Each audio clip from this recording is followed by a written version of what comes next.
সংগ্রাম যা করেছে এটা শেখ হাসিনাই বলে গিয়েছেন যে জামাত একমাত্র এই আন্দোলনের পিছনে ছিল, এটা শেখ হাসিনার কথায়। এখন আমরা কিভাবে গুপ্ত হই? এই যে গুপ্ত সুপ্ত এই যে কথাবার্তা গুলা, এগুলো আমার অন্তরে অনেক ব্যাঘাত ঘটিয়েছে। আমি আর এগুলো নিতে পারি না।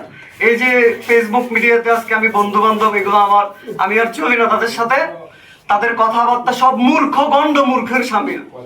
আচ্ছা আপনি বলেন তো, জামাতে আমির কি ভোটের আগে কোনোদিন ভোট নষ্ট করার জন্য এরকম কি কোনো একটা পোস্ট নারীদের বিরুদ্ধে বলবে? গন্ড মূর্খ ছাড়া এই বাংলাদেশে বিএনপির রাজনীতি আর কেউ করে না। যার কারণে আমার আম্মা বলছে যে তুমি জামাত ইসলামের সাথে জড়িত হও।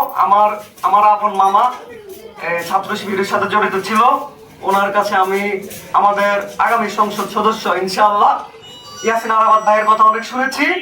সুতরাং আমি ডিসিশন নিয়েছি যে এটাই হচ্ছে একমাত্র পথ। যদি সৎ পথে থাকতে চাই এবং আখিরাত এবং দুনিয়াতে কামিয়াবি হতে চাই, তাহলে ইনশাআল্লাহ আমি জামাতের পক্ষ নিতে হবে। এটা আমার ইমানি দায়িত্ব।